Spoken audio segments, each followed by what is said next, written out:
Bonjour à tous. Quel métier recrute le plus en Côte d'Or? L'enquête Besoins en main-d'œuvre 2026 menée par France Travail publie ses résultats. Le département représente un quart des recrutements de la région, un volume en baisse par rapport à l'année précédente. Les entreprises ont l'air d'anticiper un repli économique.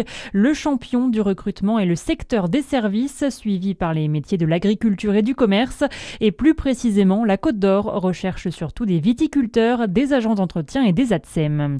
Pastoralou, ce programme de soutien aux éleveurs pour faire face à la prédation des loups, mis en place depuis 20 ans déjà par l'Association nationale pour la défense et la sauvegarde des grands prédateurs, il mobilise plus de 150 bénévoles sur le massif jurassien, des habitants qui viennent surveiller et protéger les troupeaux. Cette année, pour sa 4e saison, le collectif forme de nouveaux bénévoles pour répondre à la demande croissante des éleveurs.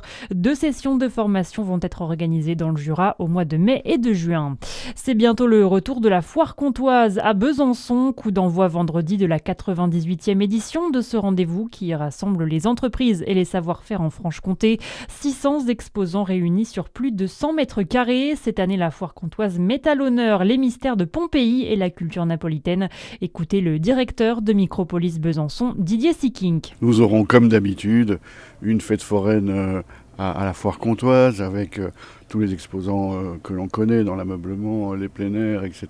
Et puis un restaurant avec de la cuisine napolitaine, avec un grand spectacle napolitain dans la salle de spectacle de Micropolis et toute une animation culturelle, découverte de Pompéi.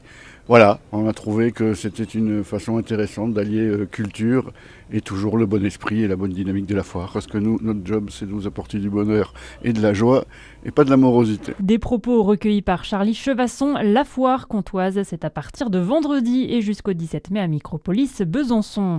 L'actualité, c'est aussi 400 pages pour sauver l'audiovisuel public. Selon son auteur, le député Charles Aloncle publie aujourd'hui son rapport. Après 6 mois de commission d'enquête de l'Assemblée nationale sur la neutralité et le financement de l'audiovisuel public, il propose ainsi 80 recommandations. L'élu préconise notamment de supprimer la chaîne France 4 et France TV Slash dédiée au public jeune ou encore de fusionner France 2 et France 5.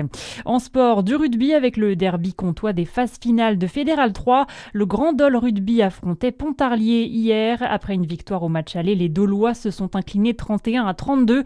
Un match serré qui leur permet quand même d'être qualifiés pour les 16e de finale et espérer la montée en Fédéral 2.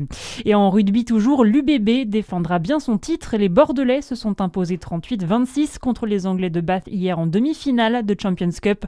La finale Bordeaux-Leinster, ce sera à Bilbao le 23 mai prochain. Voilà pour l'info, à suivre votre météo sur Fréquence Plus.